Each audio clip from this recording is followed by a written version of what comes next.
Bom dia a todos. Que Jesus, em sua bondade, possa nos trazer a paz nesta manhã. Já depois da prece, envolvidos aí pelas vibrações da espiritualidade querida, vamos agora direcionar os nossos pensamentos, as nossas reflexões para o tema da manhã, sem a pretensão de queremos aí esgotar qualquer assunto, já que cada um de nós é um universo de experiências, cuja interpretação só Deus pode fazer. Quem interpreta o próximo comete um grande engano, porque nós não conhecemos o que vai na alma do outro. Teríamos que ter vivido a vida que ele viveu, as experiências que a pessoa já vivenciou, para podermos fazer muitas vezes, como nós fazemos, avaliações simplórias, muito simples. Nós geralmente apontamos para os outros e dizemos, você é isso, você é aquilo, traçando características para os outros que está muito distante de ser a verdade. Só Deus o sabe, só Deus conhece cada um de nós. Então, se tem alguém de quem nós precisamos cuidar, é da gente mesmo, ou seja, de nossos próprios sentimentos, de nossas próprias ações. Esta é a nossa tarefa. Nesta manhã, dando sequência ao trabalho do livro Autodescobrimento, uma busca interior, nós vamos seguindo aí o trabalho da Joana, onde ela está falando das distonias e as suas consequências. Nesse item ela começa dizendo assim, que a energia vitalizadora que o espírito irradia, preservando a harmonia psicofísica, resulta dos pensamentos e atos a que o mesmo se afervora. Então, ou seja, o nosso equilíbrio psicofísico, o psiquismo do corpo, as emoções, ele advém do pensamento e da ação, da maneira como a gente se comporta e da maneira como nós pensamos, Então nós temos o homem, e este homem, ele pensa. O ser humano irradia pensamentos muito próprios das suas construções ao longo dos milênios, que sucederam. Ninguém é o que aparenta ser, nem nós sabemos exatamente quem a gente é. O que nós conhecemos na existência presente de nós mesmos é um fragmento, é uma pequenina parcela da personalidade que nós trouxemos para poder exercitar nessa vida, justamente para melhorar o conteúdo maior que existe em nós. Lembra que nós comentamos do iceberg? O que nós conhecemos de nós? Aquela pontinha que fica fora da água. E é o que nós também conhecemos dos outros. Nós enxergamos a ponta do iceberg, mas a maior parte do iceberg está o quê? Submersa. Então, tanto de nós quanto dos outros, a nossa maior parte está submersa. Nós desconhecemos. Mas só que essa parcela desconhecida influencia a parcela conhecida. Então, o que eu desconheço de mim mesmo influencia o que eu conheço. Por isso é que o nosso passado é presente. Na verdade, não existe passado, só existe presente. O futuro está por vir. Se o passado está em mim e o passado me influencia a todo momento, então não existe passado. O que existe é a falta de lembrança do passado. Então o Espiritismo diz, a doutrina espírita diz, que Deus nos dotou com a possibilidade de não lembrar do passado. É uma coisa. Agora, dizer que o passado não existe, é um grande engano nosso. Porque o que nós somos vem de onde? Do que nós já vivemos, do que nós já aprendemos, daquilo que nós experimentamos. E esses hábitos estão em nós. Por isso é que é muito difícil mudar um hábito, mudar uma tendência. Por quê? Porque a raiz de todo esse mal, ou de toda essa experiência, está no que nós desconhecemos de nós. Mas as ações agora praticadas e os pensamentos elevados que nós possamos ter agora, nesse momento da vida, da existência, vão corrigindo esse passado que nós desconhecemos, vão alterando essas bases que nós temos, negativas, e vão suavizando o nosso jeito de ser, vão suavizando a nossa forma de agir, nossa forma de sentir. Por isso que o Kardec coloca no Evangelho segundo o Espiritismo que nós temos que fazer grandes esforços para domar as nossas más tendências. Porque, na verdade, elas são muito intensas, muito fortes. Elas pertencem a uma realidade que nós não temos visualização dela. Nós não nos lembramos delas. Mas nós convivemos com os seus efeitos. Convivemos com os seus efeitos. Cada palavra que a gente diz, cada pensamento que a gente elabora, cada ação que a gente faz, é o produto do que nós somos e na maioria das vezes do que nós desconhecemos de nós mesmos. Mas o passado ele não é importante como lembrança, tanto que Deus resolveu colocar o véu do esquecimento. Mas o que a doutrina espírita diz a respeito disso? Sonda, preste atenção nas suas tendências. Aí você vai descobrir o que é que tem que mudar. O que é que eu tenho que mudar? No meu jeito de ser, qual é a coisa que eu mais tenho dificuldade de lidar? O que é que mais me incomoda na minha vivência? É isso que eu tenho que mudar. Porque esse é o meu mal maior. Então eu preciso trabalhar isso. Mudando essa característica, mudando esse jeito, o que vai acontecer? Eu vou suavizar, eu vou minimizar todos os efeitos que esse passado possui, que me influencia na vida presente. Então é possível corrigir o ontem que eu desconheço? É, mudando o presente. Então, verificando as tendências, né? E a Joana fala então que o pensamento nesse sentido e os atos são de muita importância. Então as minhas atitudes, tem gente que acha que as suas atitudes não têm importância, né? Que a pessoa pode agir do jeito que ela quiser, que não tem importância nenhuma. Ou tem pessoas que fazem coisas, a pessoa diz assim, eu fumo, mas eu não prejudico ninguém. Eu fumo longe de todo mundo, eu não perturbo ninguém com meu cigarro. Já ouvi gente dizer assim, eu bebo, mas só bebo em casa. Tem um amigo de trabalho que ele vai nos engenhos, né, nos alambiques ali, compra garrafões de aguardente, né, de cachaça. E a mulher dele diz que no fim de semana ele toma uns 4 ou 5 litros daquele aguardente. Aí ele diz assim, mas eu tomo lá na minha casa, sozinho, eu fico muito quietinho, não prejudico ninguém. Ela diz assim, perto da gente, no rancho que nós fomos para conversar, ele diz assim, prejudica sim, porque nesse fim de semana, enquanto ele bebe, eu não tenho meu marido e os filhos não têm o pai dele. Porque ele fica lá imerso, né, no mundo dele, na cachaça dele, cai lá pelos cantos, dorme. E cadê o pai? Cadê o esposo? E os filhos vão sendo... Então ele diz assim, os momentos que ele tem, de semana ele trabalha, os filhos estudam à noite, quase não se vê. E no fim de semana que eles podiam conversar, podiam trocar ideia, o pai bebe. Como que não está prejudicando? Nenhuma ação nossa é isolada. Sabe por quê? Justamente porque nós irradiamos, só que se o nosso pensamento ficasse restrito só à nossa natureza, tudo bem, mas ele extrapola.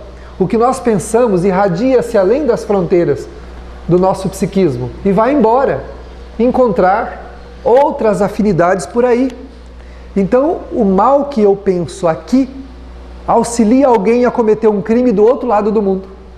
Porque o mal sintoniza-se com o mal e alimenta o mal. E o bem sintoniza com o bem e alimenta o bem. Se uma pessoa estiver precisando de forças para tomar uma atitude nobre, para fazer alguma coisa nobre, lá do outro lado do mundo, e eu estiver orando aqui, a minha prece auxilia aquela pessoa que eu não conheço a tomar uma atitude boa, a fazer uma coisa boa lá do outro lado do mundo. Porque o pensamento do bem irradia-se por toda parte, fortalecendo o bem. Assim como o mal faz a mesma coisa. Então a gente acha que as coisas que a gente faz ficam só restritas ao mundo da gente. Mas não é assim. Por mais que a gente se isole, por mais que a gente se reclusa em algum lugar, nós estamos em contato com o universo que está à nossa volta. Ninguém está isolado. Nós comungamos de pensamentos que irradiam-se. Agora, uma grande parte desses pensamentos, e em primeiro lugar, ele prejudica o seu detentor, porque ele precipita-se sobre a própria pessoa e vai promover-lhe a vida ou a morte, dependendo do teor desse pensamento. Se é um pensamento ruim, é como se a gente ficasse embaixo de uma nuvem tóxica, ácida, e de repente começasse a chover. E nós recebêssemos aquela carga tóxica, ácida sobre nós, queimando a pele, queimando o corpo. É isso que a gente faz com as nossas células, com os nossos órgãos. Quando nós pensamos mal, quando nós nos acostumamos aos pensamentos negativos. A gente se acostuma. Eu me lembro de uma pessoa que me disse que ela não ousaria contar para ninguém os pensamentos que ela tem quando vai dormir. Ela disse, só que eu não teria coragem de fazer. Mas eu durmo pensando em algumas coisas. Ela disse, só que eu não uso contar para ninguém o que são essas coisas. Mas eu disse, são boas ou ruins? Olha, ele disse, moralmente são muito ruins, mas não prejudicam a ninguém, porque eu não falo nada, eu fico quietinho, só fico pensando. Engano da pessoa, né? Engano da pessoa. Primeiro que nós irradiamos, né? Depois que esses pensamentos, eles influenciam quem em primeiro lugar? A própria pessoa. O seu corpo, a sua natureza psíquica. Com o passar do tempo, a pessoa começa a manifestar estados mórbidos, estados de angústia, de ligeira depressão, e não sabe por quê.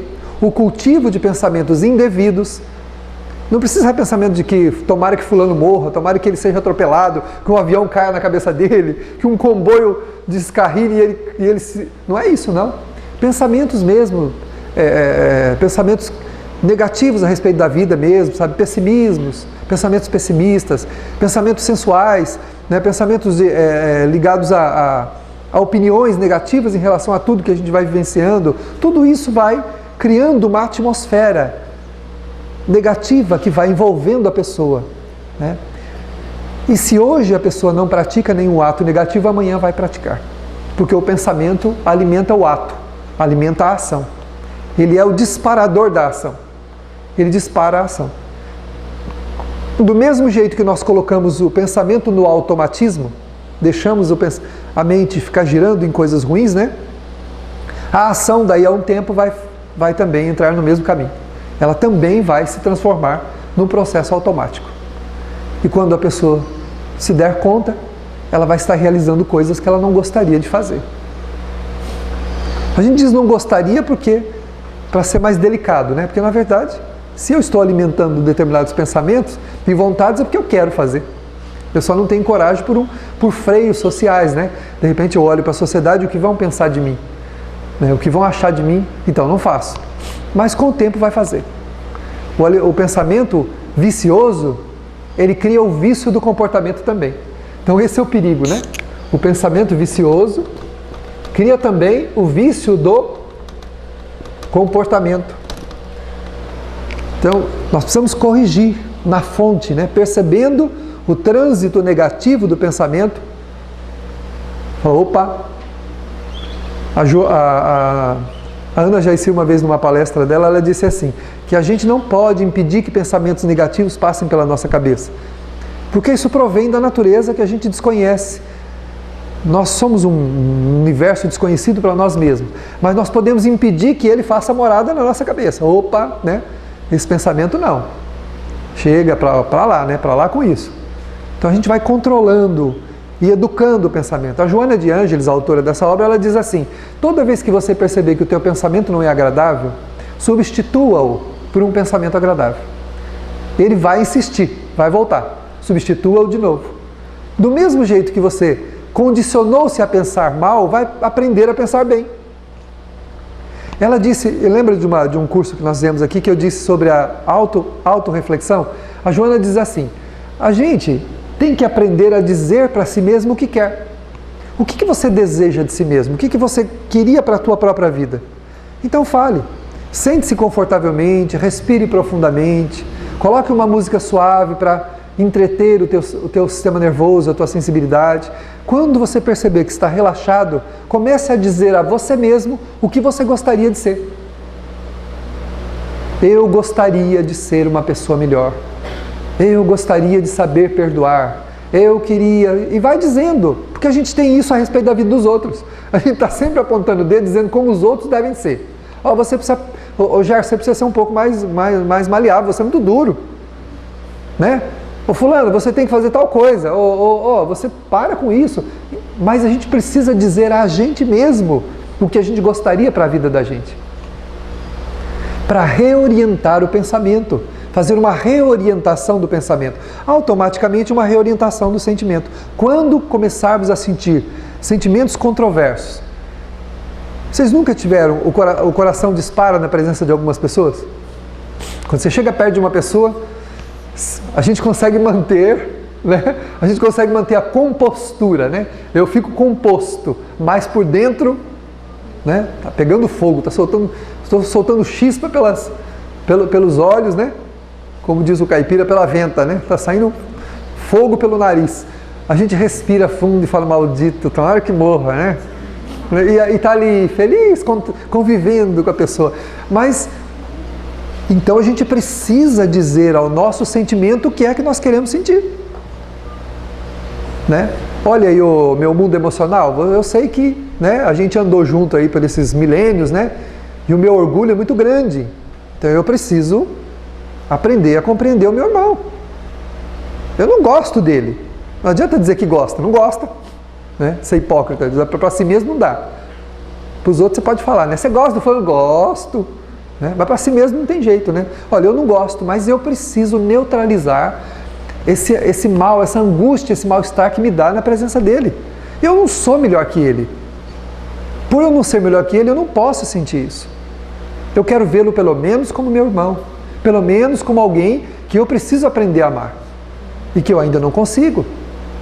Quando nós passamos a conversar conosco a respeito das nossas necessidades, a gente começa a moldar lentamente uma outra natureza. E isso é possível. A Joana de Anjos diz assim, exercita e você vai ver se não é possível. O problema é que o nosso orgulho não deixa, né? A gente fala, imagina que eu vou ficar pensando, eu quero que fulano, né? Mas como é que a gente faz? Tem que começar a pensar. Jesus não falou? Ama o teu inimigo, ora por aquele que te persegue, faz bem aquele que te faz mal. Quando ele falou isso, as pessoas olhavam para ele e falaram, esse homem é doido. Numa lei dura, do olho por olho, dente por dente, como era a lei mosaica, ele dizia que tinha que orar pelo inimigo, desejar o bem para o inimigo. Mas esse desejo é um antídoto contra os males, contra a gente mesmo, os males que nos atacam. Porque odiar o outro não faz mal para o outro, faz mal para mim. Sou eu que fico mal quando o ódio toma conta de mim contra alguém. Sou eu que porque eu me intoxico daquilo que eu crio, né? Então o primeiro passo, corrigir o pensamento. Sempre que vier o pensamento negativo, corrige, porque a ação vem em seguida. Sem perceber, a gente está agindo como não queria agir. Pelo menos conscientemente, né? A enfermidade de qualquer natureza é uma guerra que se apresenta nas paisagens do ser. Então, quando a gente adoece, é porque existe uma guerra dentro de nós. Uma luta violenta dentro da nossa natureza. É o ser eterno, divino que há em nós, a natureza divina, porque nós somos filhos de Deus, em confronto com a nossa natureza atual. Essa luta interna, inclusive luta contra a própria consciência. Quando a gente faz alguma coisa que não deve, a gente pode até achar que aquilo não teve importância nenhuma. Mas dentro de nós o efeito disso é danoso, é terrível. Porque a consciência não aprova. Não importa a dimensão do ato, a consciência não aprova. Então, trava-se uma guerra violenta entre a consciência e a nossa vontade, o nosso jeito de ser. Né? E essa luta interior muito grande, vai sendo travada, pede uma solução. A solução, segundo a doutrina espírita, é a reeducação. Nós precisamos nos reeducar. Nós nos condicionamos a ser de uma maneira, precisamos agora nos condicionar a ser de outra. Né? E ninguém, claro, vai fazer isso da noite para o dia. Né? É uma tarefa árdua, difícil. Imagine uma gleba de terra cheia tem uma plantação lá, né? Tem frutos, tem tudo, mas tem muita erva daninha. Tem carrapichal, tem espinhos. E te deram um par de luvas e uma tesoura, um facão grande para você cortar tudo aquilo. É mais ou menos isso. A gente vai tendo que entrar nessa gleba e com muito cuidado, né, irmos tirando aquelas plantas negativas que vão sufocando as nossas boas produções. Nós vamos tirando elas devagar. É difícil, mas é possível. Né? Então a Joana diz que é uma luta, uma guerra. Então na raiz de toda enfermidade encontra-se uma distonia do espírito, que deixa de irradiar vibrações harmônicas, rítmicas, para descarregá-las com baixo teor e interrupções que decorrem da incapacidade geradora da fonte onde procedem. Como eu disse, Quando nós deixamos de irradiar vibrações harmônicas, nós irradiamos vibrações de baixo teor. Elas fazem o quê? Como elas ficam aprisionadas no nosso psiquismo, né? Grande parte delas, elas são descarregadas sobre nós mesmos, gerando a enfermidade. Aí a pessoa diz assim, mas e aquelas doenças que a gente nasce com ela? Que a gente não procurou nessa vida? Porque a gente vê pessoas boas, né, passando por problemas sérios de saúde. E a pessoa tem um coração muito bom, são pessoas otimistas, que são muito afetivas, né, muito afetuosas. Por quê? São os problemas do passado. Porque o espírito, quando constrói alguma coisa ruim, aquilo fica gravado na sua intimidade, vai com ele. Como eu disse, é a parte que está submersa. A falta do auto-perdão, por exemplo, pode trazer danos terríveis a nós. A gente acreditar que não pode errar, né? Como a igreja nos ensinou que a gente não pode errar. Se errar, tem que tomar cuidado para, se não tiver o perdão de Deus, vai para o inferno. Mas não é assim, né? Não tem inferno pior do que experimentar em si mesmo o efeito daquilo que a gente criou dentro de nós, que é o que os espíritos reclamam. Eu tive a oportunidade de atender uma entidade, um espírito, e ele me dizia assim, ninguém me acusa, ninguém me aponta o dedo, ninguém me diz nada. Aliás, eu queria que alguém me batesse, que alguém me chicoteasse, que alguém gritasse comigo, mas ninguém fala nada. Eu passo e todo mundo me olha de longe, indiferentes. Eles não sabem que eu carrego um inferno dentro de mim. E eu tenho a impressão de que eles estão vendo todos os meus crimes. E eu carrego uma culpa sobre-humana, uma culpa muito grande. Eu queria que alguém me punisse, eu procuro, mas ninguém me pune. Aliás, todos me tratam muito bem. E isso para mim é o meu inferno. Acredito que se eles me tratassem mal, eu me sentiria melhor. Mas como ninguém me trata mal, isso é o meu inferno. Eu disse a ele, você já pensou em recomeçar? Ele disse, que jeito? Eu não presto. Eu não valho nada, eu não sirvo para nada. Como é que eu vou recomeçar? Eu não aconselho ninguém a confiar em mim. Porque eu sou capaz de trair a confiança de qualquer pessoa. Como é que eu vou recomeçar se eu não presto, se eu não valho nada? Falei, você está colocando palavras e sentimentos no coração dos outros, na boca e no sentimento dos outros. Você já perguntou a alguém alguma coisa, a opinião a seu respeito? Você viu como você é tratado, a forma como você mesmo disse que é tratado? Isso quer dizer que as pessoas não estão preocupadas com seus erros. Elas querem que você acerte, que você seja melhor. Agora, a primeira pessoa a se convencer disso tem que ser você. Você precisa treinar o auto-perdão. Precisa perdoar-se. Mas o que eu fiz não tem perdão. Não há nada que nós possamos fazer que não tenha perdão. Responsabilidade sobre o que nós fazemos é uma coisa. Perdão existe sim. Como Deus não condena, Ele não precisa perdoar. Então automaticamente estamos perdoados, porque Deus não condena ninguém. Mas existe uma lei na consciência de cada um de nós, meu irmão, que regra o nosso jeito de ser, de proceder. E você está sob essa lei agora. A sua consciência está lhe pedindo reparação. Mas eu não consigo, eu não tenho forças. Procure essa força, procure ajuda. Até agora você me disse que recebeu ajuda. Você pediu ajuda a alguém? Não, porque eu não tenho coragem. Eu tenho vergonha.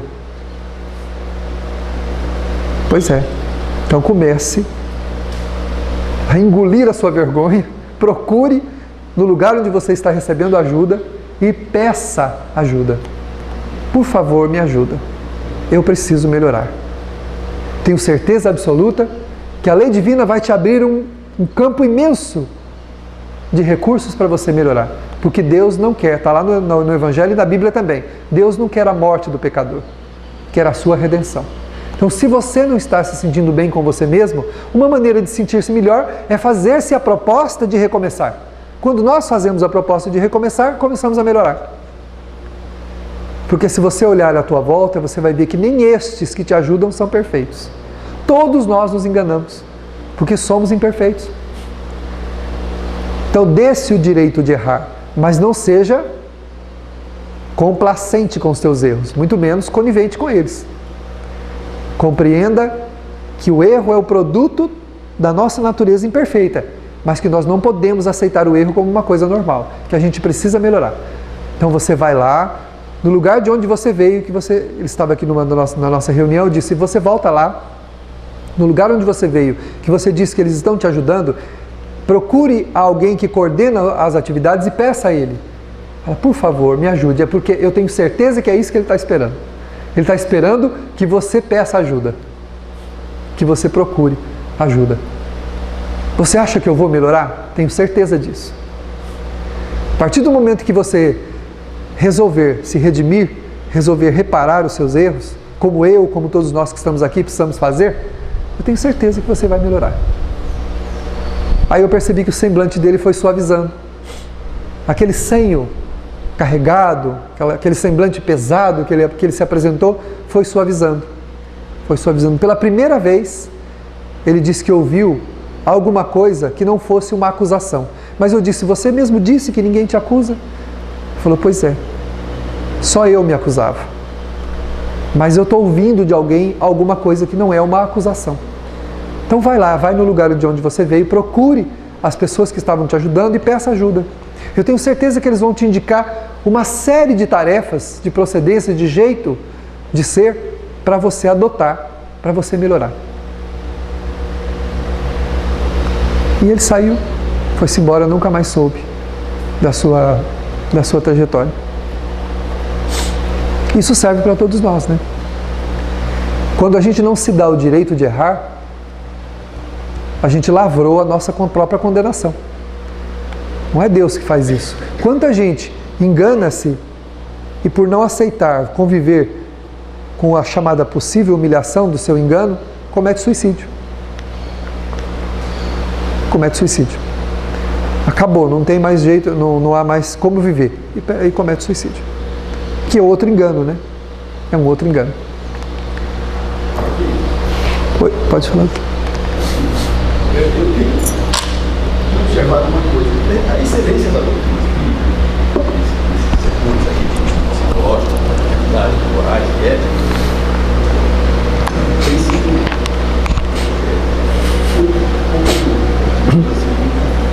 valorizado.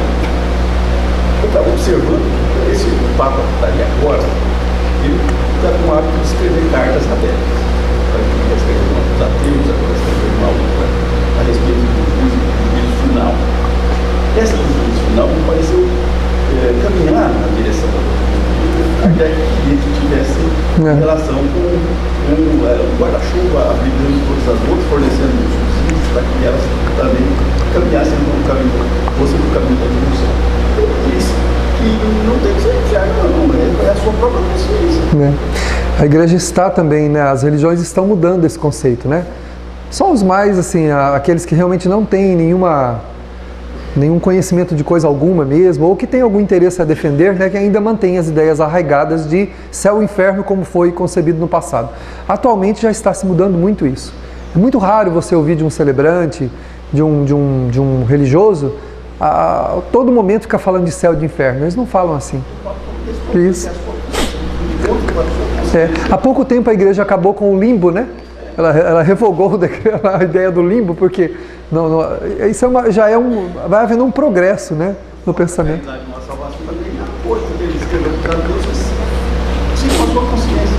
Exatamente. Pois é. Estamos caminhando para a nova era, né? O novo amanhecer que a doutrina espírita diz que a Terra irá enfrentar agora no futuro, que é bom, né? Ele já está a caminho. Nós já estamos vendo os primeiros raios do sol, já é a penumbra, né, da manhã começando a aparecer aí já. E vai haver, como nós pensamos, o Espiritismo, ele não é a religião do futuro, diz o Herculano Pires, né? Mas é o futuro das religiões. Ou seja, todo o pensamento espírita vai estar inserido no pensamento religioso de maneira natural, não como pensamento espírita, né? Mas é assim que nós vamos ter a doutrina espírita.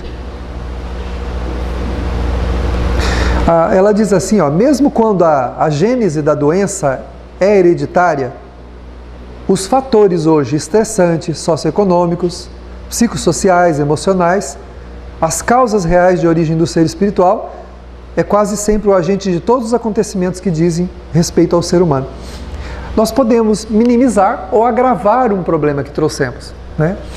A gente traz uma problemática, mas a maneira como nós vivemos, enfrentamos a vida, nós podemos melhorar ou agravar esse processo que a gente traz. Se é alguma coisa irremediável, que não é, ou seja, não é possível mudar mesmo, né? Uma doença congênita que não tem o que fazer por ela, a não ser tratar, a maneira como nós lidamos com essa doença é o que vai nos dar a libertação do mal que a causou ou a prisão em consequências maiores para o futuro. O espírito que se revolta dentro da prova que tem, não só não está resolvendo o problema que trouxe, como está criando mais um para o futuro. Então é muito importante a gente pensar nisso, né? No caso da dor, da enfermidade, quando a pessoa está enferma, na verdade, ela já está pagando uma coisa que pode ter feito no passado. Eu não digo pagando, mas ela está dentro da atmosfera que ela criou. Então ela já está experimentando as consequências do que ela mesma criou, né? Não é pagamento, mas a gente tem que se haver com tudo que a gente criar, né? A casa espiritual onde a gente vai morar, que é o corpo, né? Ou a nossa vida, ela é construída na vida anterior. Então, à medida que eu vou vivendo, eu estou construindo o meu corpo do futuro. Muita gente pergunta, será que eu vou ter um corpo perfeito? Será que eu vou ter saúde? Será que eu vou ter uma vida assim, uma vida daquele jeito? A doutrina espírita diz, observa como você está vivendo. Você está construindo essa casa que você vai morar. Então, se eu construo uma casa onde coloco material ruim nos encanamentos, né, em todas as estruturas, depois, a hora que eu estiver morando nessa casa, eu não posso reclamar, porque fui eu que comprei. Comprei os materiais da construção desta casa. Chove, cai água dentro, vou abrir a torneira, acende a luz, abre a torneira, e aquela coisa toda, né? Aquela confusão toda. O cara vai lá, aperta o interruptor, sai água na torneira em vez de acender a luz. E o contrário também. Ué, vai reclamar de quê? Mas esse eletricista não é bom. Aí ele para pensar, mas o eletricista fui eu. Né? Mas essa parede aqui não... Olha aqui, ó, é só encostar na parede, cai o tijolo. Mas foi você que comprou esse tijolo, que colocou aí. Então a gente vai ter a casa espiritual, terrena, no corpo ou em volta de nós, que nós estamos construindo agora, né? Então não é que está pagando, é que o espírito está morando dentro do que ele criou. Que o Armando perguntou se a pessoa que está sofrendo, né, está com dificuldade de enfermidade, já está pagando o seu passado. Porque esse é o pensamento... Enfermidades longas. Isso, se a gente está pagando. Não é uma questão de estar pagando, nós estamos morando dentro da casa que a gente criou. Né? Então a pessoa está experimentando o efeito do que ela criou. Consequentemente, ela vai, com esse efeito, avaliar se isso é uma coisa boa ou não. Então, depois de uma vida, às vezes, de sofrimento, de dificuldade, de privação, se o espírito conseguiu passar por ela resignado, como eu disse, não adianta reclamar do pedreiro, do eletricista, do outro, porque, na verdade, fui eu que construí. Se eu compreender que isso é importante para mim, eu passar por essa enfermidade resignado, quando encerrar minha existência, eu terei realmente pago minha dívida, resgatado para com a lei divina o meu débito, mas sobretudo experimentado em mim mesmo o efeito do que eu criei para que eu não volte a fazer. Porque se você diz a alguém, não bote a mão ali, que ali está quente, vai te queimar a mão. E a pessoa não te dá ouvidos, ela vai lá, bota a mão lá, o efeito da queimadura, que ela não vai poder se evadir dela, vai sofrer, vai sair a pele, vai arder, entendeu? Por mais que ela tenha amigos, irmãos em volta que ajudem, passa remédio, passa isso, passa unguento, por mais que ela tiver tudo isso, quem vai sentir a dor, o desconforto é ela. E ela vai entender que nunca mais ela deve botar a mão ali no lugar que está quente. Então a enfermidade serve para isso. Aquelas congêneres que duram uma vida toda. O espírito experimentando a ousadia de ter praticado o mal, ou seja, de ter botado a mão lá na chapa quente. Então esse efeito vai ensinar a ele a nunca mais fazer isso. Então isso é importante, que a doença não é um castigo, uma imposição divina, mas é só o efeito do que a gente criou. E Deus, na sua misericórdia, coloca um monte de recurso à nossa volta, coloca pessoas amadas, tem pessoas que passam por enfermidades de uma vida inteira que nascem em palácios, vive uma vida confortável, muito boa, nem por isso vive melhor, por estar num palácio. Mas tem uma vida muito boa, uma vida confortável. Só que aquela prisão temporária do corpo, da enfermidade, está ensinando ao espírito que ele não deve mais praticar aquilo. Mas não é Deus que impõe, é ele mesmo convivendo com o que ele mesmo criou. Né? Botou a mão lá, não era para botar a mão lá, tá? Você sabia, ou seja, todos nós sabemos que não podemos prejudicar o nosso semelhante. Né? Está lá em Mateus, né? Quem ferir pela espada vai ser ferido. Então, ou seja, se eu machucar, se eu prejudicar, se eu lesar alguém, naturalmente estou fazendo a mesma coisa comigo. Eu vou morar nessa casa que eu criei, que é a casa do corpo e a casa à nossa volta, que é a sociedade, né? Então, por mais que uma mãe ame o filho que botou a mãozinha lá na chapa quente e queimou, ela não vai poder passar pela dor por ele. Ela vai ficar do lado, ela vai passar remedinho, ela vai dar...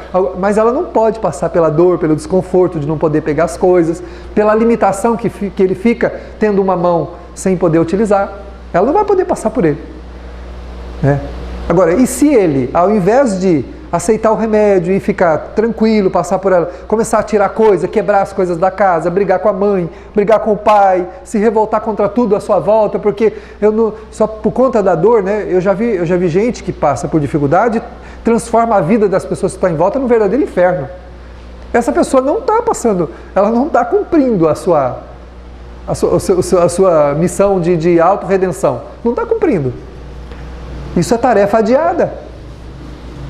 Está adiando para o futuro a mesma coisa. Né? Nem sempre sofrer é garantia de liberdade. A garantia de liberdade é o sofrimento com resignação. Com luta também. Ou seja, ninguém nasceu para ficar parado, sentado no seu problema e não sair do lugar. Se eu tenho condição de me arrastar que seja 2 metros à frente para ajudar alguém que está me auxiliando, eu devo fazer isso. Eu devo fazer isso. Eu estava vendo uma reportagem de um hospital, desses hospitais públicos, né? Lá no Rio de Janeiro, lá, acho que foi esses dias agora. E aquela coisa toda, aquelas macas pelo corredor, gente sendo atendida no chão, no corredor, na sala de espera, porque não tinha vaga nos quartos. E você percebe que as pessoas mais carentes, que têm mais dificuldade, o enfermeiro estava tentando pegar um homem que estava com as 2 pernas quebradas, e ele ainda agarrou no pescoço do enfermeiro, segurou bem firme, para que o enfermeiro pudesse pegá-lo pela cintura e carregá-lo, porque não tinha nem maca para carregar. Enquanto que você via que tem gente que eu estou quebrado, vocês que me carregam. Problema de vocês, entendeu? Aí vem junto em 8 para carregar o sujeito, que se ele auxiliasse um, conseguiria carregar. Mas ele não faz nada, ele deita, vocês que me carregam. Eu estou quebrado, vocês me levem. Então, ou seja, se ao invés de... Se a pessoa na sua prova não fizer nada por si mesmo, porque estar numa prova não significa que nós não temos que fazer nada por nós mesmos, é como uma pessoa que nasce na miséria. E por conta de nascer na miséria vai roubar porque não tem. Então eu vou roubar. A sociedade tem que me dar o que eu não tenho, ao invés de trabalhar. Não, eu vou roubar. Não, trabalhar não vai adiantar nada, eu vou conseguir sobreviver só e não vou conseguir... Todo aquele que quer caminhar numa direção, consegue ir. Né? A gente pode, talvez, não conseguir chegar onde queria chegar, mas vai chegar muito mais longe do que ficar parado, estacionado no mesmo lugar. Se eu ficar sentado com os braços cruzados, né, é muito diferente de eu me levantar e tentar pelo menos caminhar alguns passos. Sempre quem trabalha, quem luta pela existência, faz de alguma maneira alguma coisa, vai muito além do lugar onde se colocou existencialmente. Né? Eu nasci aqui, mas eu não preciso ficar aqui. Eu posso caminhar até ali. Então, que se eu, dentro da minha prova, se eu conseguir me arrastar alguns passos, já estou fazendo alguma coisa por mim mesmo e por aqueles que estão à volta. Né? Então, a gente tem que lembrar que toda essa dinâmica existencial depende de nós. Né? Nenhum de nós é coitadinho. A gente não pode jamais se colocar na posição de coitadinho. Né? Ah, eu sou um infeliz, eu sou um coitado. Depende da ótica, do ponto de vista. Está no Evangelho segundo o Espiritismo, né? Questão do ponto de vista, de que ótica eu estou olhando, para onde, né? De que ângulo eu estou olhando para a minha vida. Se eu estou olhando pelo ângulo do meu egoísmo, do meu orgulho, então eu estou certo, sou vítima. Né? Pode falar. Quando seria a enfermidade, qualquer natureza, aquela velha que se apresenta, a enfermidade, fiquei pensando, não é só doença. Sim. O orgulho é uma enfermidade. As doenças morais também, exatamente. O orgulho, a vaidade, né? O egoísmo. As chagas da humanidade são os dois, né? O egoísmo e o orgulho. E a humanidade não vai melhorar enquanto a gente não erradicar esses dois vícios, né? É um vício. É um vício. Né?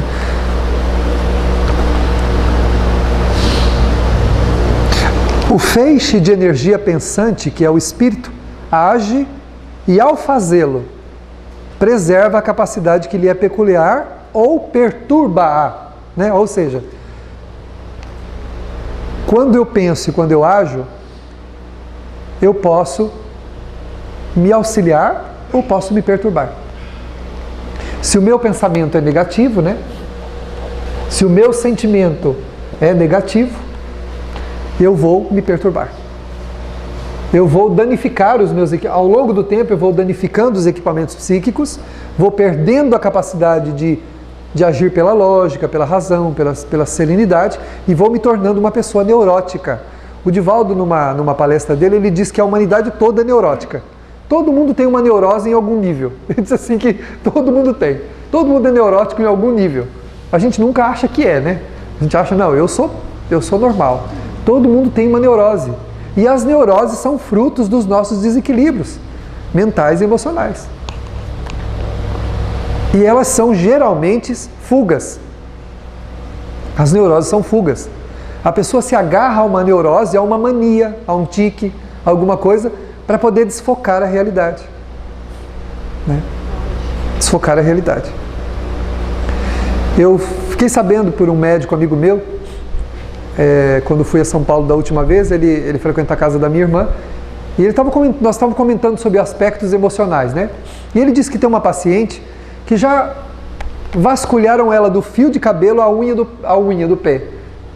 Neurologicamente, genética, fizeram todos os exames nela. Ela tem uma reação interessante. Se ela estiver em algum lugar que ela fosse colocada sob pressão, sobre determinada ansiedade, ela tem uma crise, como se fosse uma crise epilética. Como se fosse uma crise epilética, um desmaio. Ela se debate toda, e não foi encontrado. E ele diz que não foi encontrada nenhuma moléstia, nada que justifique as crises que ela tem. Depois de muitos anos, a família é uma família protestante, depois de muitos anos, conseguiram levaram-na numa casa espírita. E a primeira orientação que veio do mentor é que o problema era espiritual. Mas não de um espírito que sobre ela, do seu próprio espírito. Era um problema espiritual de ordem pessoal. E o orientador disse a ela, você está gerando suas próprias crises. Você não tem nada. E ela ficou muito brava, né? Ficou muito brava. Como assim? Você é louco, ela disse pro rapaz, pro orientador. Você acha que eu gosto de me expor ao ridículo?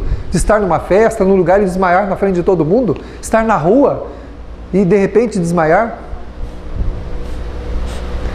O benfeitor espiritual que estava auxiliando incorporou o orientador e começou a dizer umas verdades para ela.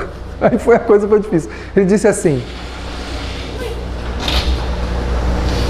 Aí ele disse a ela, que o médico narrando para a gente, ele disse a ela assim, você já percebeu o momento em que você tem suas crises?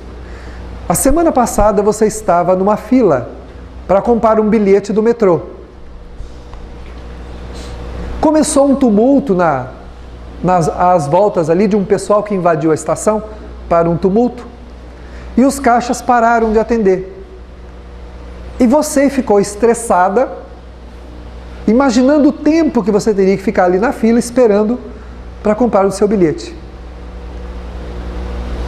E como defesa, para que você fosse atendida de alguma forma e fosse tirada dali de alguma maneira para não sofrer aquele desconforto, você então recorreu à sua crise. Ela falou... Você já percebeu que nos últimos 6 meses você não tem ido à sua igreja? Ah, mas é só a gente começar a se... botarmos as roupas para sair. Eu tenho a crise. Pois é. Você não suporta a sua religião. Você não concorda com a sua religião, você não aceita a sua religião, você não quer, mas não tem coragem de dizer isso ao seu pai. Pai, não vou mais. Quantos anos você tem, minha filha? Ah, 30 anos. Então, não é dona do seu nariz? Então você pode dizer ao seu pai que você não quer ir. Mas e assumir o constrangimento de dizer a ele que você não quer? E o orgulho? Então, melhor a crise. Então, entra em crise. E ele foi narrando, assim, pelo menos uns 10 aspectos do comportamento dela, onde ela tem a crise. E ao final deles, ela chorando copiosamente, ela admitiu que ela não sabia como acontecia isso, mas que isso poderia ser dessa forma mesmo, porque ela percebeu que é verdade. Sempre que ela era contrariada, ela tinha a crise. Sempre que ela era contrariada. Era uma fuga. Ela neuratizou o seu jeito de viver, criou uma neurose em torno da sua maneira de viver. Só que muito orgulhosa, um espírito extremamente orgulhoso, todos nós somos orgulhosos, né? Mas quando o orgulho extrapola, aí a gente tem efeitos colaterais dele mais sérios, mais graves, né? Quando o orgulho extrapola, muito orgulhosa, jamais ela ia admitir, né? Assumir, dar a cara para bater. Quando você diz não, você tem o quê? Quando uma pessoa quer que você faça muito uma coisa e você fala não, o que acontece? Você vai ter que conviver com a opinião da pessoa, com o que a pessoa vai achar naquele momento a teu respeito e não se importar com isso.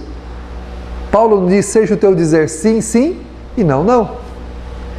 Né? Claro que a gente não pode ser deselegante, descortês com ninguém, podendo renunciar deve, né? Mas estou dizendo de coisas que contraria a nossa moral e que muitas vezes a gente faz para agradar, mas na verdade está querendo fazer mesmo, né? Ah, eu fui com meu marido em tal lugar, na verdade não queria ir, né? Mas ele quis que eu fosse e eu fui. Na verdade estava querendo ir, né? Mas agora, quando a gente não quer uma coisa, por que a gente não quer? A gente não fala não? Porque a gente não quer que a nossa imagem se desgaste diante do outro. Que os outros nos vejam como pessoas exemplares, como alguém que está sempre pronto, solícito, né? Só que pelo fato de você não dizer não quando precisa, você pode criar o quê? Desconfortos em si mesmo que não vão te dar paz de jeito nenhum só pelo fato de fazer a vontade dos outros, né? Então é muito complicado, a gente precisa aprender. Nós temos muita dificuldade em conviver com constrangimentos, né? Com os constrangimentos. Tudo aquilo que nos constrange causa-nos dificuldade interior muito grande. Então muitas vezes a gente cede porque tem medo da opinião dos outros a nosso respeito. Então, tem medo da opinião dos outros. A pessoa senta-se à mesa com alguém, com um grupo que realmente se alcooliza, né? Tem facilidade, gosta de se alcoolizar, sabe pelos seus conhecimentos que não deve se alcoolizar, não deve beber, mas para ficar bem com todo mundo na roda, que está ali sentado, um copinho só não faz mal. Trai os seus próprios princípios para agradar os outros, para ficar bem com a imagem dos outros. E depois não fica bem. O problema é esse, né? Quando eu traio os meus princípios, eu agrado todo mundo, mas eu não agrado a mim mesmo. E vai indo, com o tempo, eu começo a ter as crises. Eu converso muito isso com a mocidade, né? Que os meninos, eles são... A fase mais terrível é essa fase, porque na adolescência eles se reúnem em grupos e ele tem que fazer o que o grupo faz, tem que fazer o que os outros fazem, porque senão... Né? Conversando com os meninos, ele fala assim, quando eu chego lá peço o refrigerante, o outro fala assim, pede leite, pede um leitinho, né? Vai chamar a mamãe, né? Porque as pessoas ficam tirando... Agora, eu sempre digo a eles, por que os outros se incomodam que eles estão tomando cerveja ou sei lá o que, e você vai tomar o seu refrigerante, ou a sua água, ou o seu leite, se fosse? Por que eles estão incomodados? Porque eles sabem que você está certo e eles estão errados. Então o teu jeito de ser incomoda. Porque se eu tenho alguma coisa na mão que é muito bom para mim, eu estou me importando que os outros não têm? Se os outros estão... Não. Mas se eu estou fazendo alguma coisa que eu sei que não é certo, eu preciso que todos que estejam comigo estão fazendo a mesma coisa. Aí eu me sinto melhor. Então o fato da gente fazer o que os outros estão fazendo só para agradar não deixa a gente bem. E esses conflitos que nós vamos enfrentando por pensar uma coisa, saber que tem que ter um jeito de vida e fazer outra coisa, não vão nos fazendo bem, vão desfigurando-nos. Com o passar do tempo, quem não se conhece somos nós mesmos. Eu sempre digo para os jovens, né? Se você fica com todo mundo, tem aquele, hoje está a mania de ficar, né? Você está namorando fulano? Não, estou ficando. Como assim ficando? Ah, ficando, a gente fica por ali e tal, né? Mas o que é isso? Mas isso já é antigo. Pois é, antigo. O negócio hoje é pior, né? Então, ou seja, o problema, né, é de você brincar com o sentimento dos outros, aqui, ali, e lá, é depois você não saber mais o que sente. O dia que a pessoa vai parar, falar assim, agora eu paro, vou encontrar uma pessoa para ser feliz, agora eu quero encontrar alguém que eu vou viver com essa pessoa, quero ser feliz, quero me casar, quero ter uma família, aí não sabe mais o que sente. Aí procura, não sei, não gosto de ninguém, não consigo me adaptar a nada, e vai para lá, e vai para cá. O que é isso? Não reconhece o próprio sentimento mais. Banalizou a tal ponto que desfigurou-se, né? E é isso que nós já fizemos nas vidas anteriores, foi o que a gente aprontou. E hoje nós estamos com muita dificuldade em nos relacionarmos com as pessoas num sentido amplo, porque nós não lidamos bem com a nossa afetividade no passado. A afetividade é o caminho para o amor. O homem afetivo é o homem amoroso, é o homem que está a caminho do amor. Então, a nossa convivência com as pessoas tem que ser a mais honesta possível. Nós não podemos brincar com o sentimento dos outros, porque ao brincar com o sentimento dos outros, acabamos por desconhecer o nosso próprio. Acabamos não entendendo mais o que a gente sente depois.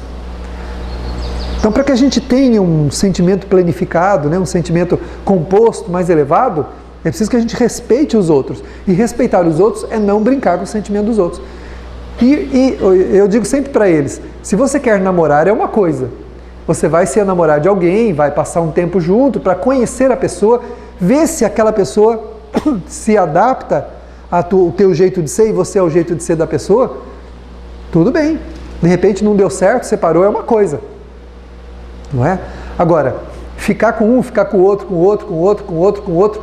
Não, agora é tempo de curtir a vida. Curtir a vida curtindo com o sentimento dos outros. Né? A pessoa fala curtir a vida. Mas curtir a vida, brincando com o sentimento dos outros, isso é curtir a vida? Isso é complicar a vida, né? Complicar. Por quê? Porque quando a gente parar, aí eu falo, bom, agora eu me cansei. Agora eu quero parar, agora eu quero encontrar um afeto, né? Alguém com quem eu possa me relacionar, formar uma família. E aí? Aí começa a procurar. Começa a se relacionar com um, não sei se é isso que eu quero. Começa a ir lá com o outro, também não sei se é isso que eu quero. E eu conheço gente que já está lá pelos seus 60 anos, procurando e não sabe se ainda se quer, se não quer. Aí a pessoa fala assim, mas eu nunca fiz isso nessa vida. Ou não, nessa não. A pessoa diz assim, eu nunca fiz isso na minha vida. Eu, opa, a vida é composta de muitos momentos. Você está vivendo um momento dela que é a existência atual. E as anteriores. Porque o efeito disso pode pular de uma vida para outra. Né? Ou seja, a afetividade desfigurada vai conosco no tempo. E até que o Espírito recomponha isso outra vez, ele vai ter que fazer aquilo que ensinou Jesus. Ama o teu semelhante como a ti mesmo. Faça todo o bem que te for possível. Primeiro para aqueles que não podem te dar nada. Faça caridade, auxilie o teu semelhante do jeito que você puder, para treinar de novo o amor. Porque o amor é um só. O amor que você dá para alguém que está na miséria, se importando com ele, querendo que ele fique bem, querendo que ele deixe de sofrer. E o amor que você vai dar para sua esposa, para o seu filho, para a sua namorada, para sua mãe, para o seu pai, é a mesma coisa. São só focos diferentes do mesmo sentimento. O amor é um sentimento só. Quem ama, ama. Não ama desse jeito, daquele jeito, de outro jeito. O amor se particulariza nas várias situações da sua expressão. O amor da esposa, do esposo é um jeito de se expressar. O amor do filho é um outro jeito de expressar. O amor ao necessitado é um outro jeito de expressar, mas é o mesmo sentimento. Quem tem amor para tudo. Quem não tem amor para nada. O indiferente, que passa e vê o outro na miséria, na necessidade, e não se importa com ele, quando diz que ama a esposa e os filhos, não é verdade, é mentira. Aquela relação é uma relação de conveniência. É importante que eu tenha uma esposa, um marido, que eu tenha uma família, que eu tenha filhos, porque vou ser socialmente respeitado, vou ter quem cuidar de mim no futuro, vou ter uma mini sociedade, né? Uma célula social organizada para eu me apoiar nela. Tem algum interesse implícito aí. Mas o amor como sentimento é um só. Quando nós desenvolvemos o amor, ele se particulariza em tudo. E a gente, inclusive, passa por uma coisa muito interessante. Na medida que ele vai aumentando no coração, que a gente vai dimensionando, a gente para de exigir coisas dos outros. Na semana passada nós conversamos sobre isso, né? Quando a gente sabe que está amando? Quando perceber que não tem mais necessidade de ser amado. Quando você não precisar mais ser amado para ser feliz, é porque você está amando. Senão nós estamos treinando ainda, nós estamos no treino do sentimento, né?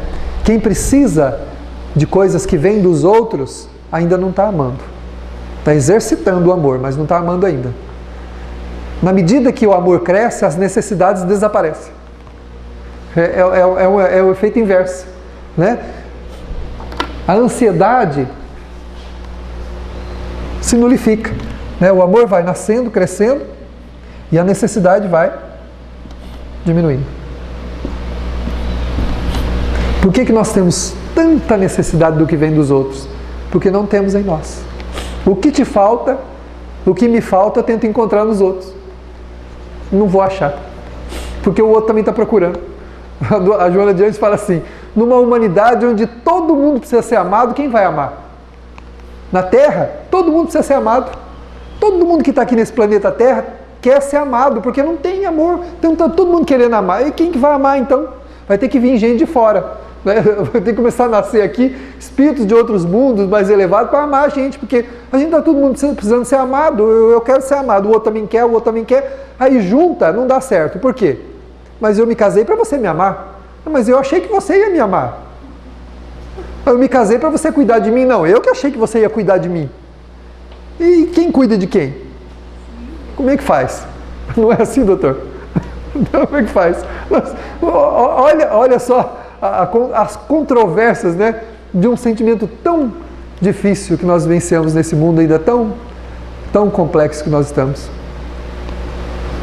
Por isso que Jesus falou, amai-vos uns aos outros como eu vos amei. É um amor desinteressado, é o amor não amado. Jesus foi o amor não amado. Ele amou, de tal forma que deu a vida pelo seu semelhante.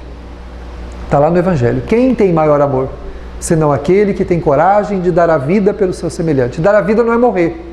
Dar a vida é viver para que os outros sejam felizes. Porque a gente só vai se planificar no que der, não no que receber. Que eu receba do mundo e de todo mundo tudo quanto desejar. Nem por isso serei um dia mais feliz. Mas se eu, por um dia, fizer a felicidade de alguém, auxiliar o meu semelhante, com certeza, por muito tempo da minha vida, serei feliz. E essa paz no coração é um sentimento que afasta a sofreguidão. O espírito cujo coração caído e sofrido, pelas desditas do ontem, hoje derrama as lágrimas de desesperança, deve buscar em si mesmo a alegria de viver. Os atributos divinos são presentes em nós e necessitam da nossa observação. O roteiro nolo apresentou Jesus de Nazaré, dizendo a trajetória por onde devemos seguir se quisermos ser felizes. Ouça, meu amigo, ouça, meu irmão, um céu de esperança descortina-se à nossa frente aguardando o nosso coração. Abra o peito e permita que todos os teus irmãos e os teus amigos ali possam pernoitar, para que com eles possas conversar, deixando uma mensagem de esperança, de paz, de alegria. Quando amanhecer o dia, eles seguirão e sempre se lembrarão de que há um lugar para voltar. Se você abrir-se ao amor, Consequentemente, a vida te oferecerá a possibilidade de minimizar a tua dor. Mas ouça, esta não pode ser uma proposta vã. Todos os dias necessitam ser renovadas, para que na tua caminhada um novo horizonte de luz possa surgir. É Jesus de volta nas tuas considerações pessoais. Ouça-o na acústica de tua alma e o amor ali se instalará. Que Ele nos abençoe nesta manhã feliz, concedendo-nos sempre a sua paz. Graças a Deus.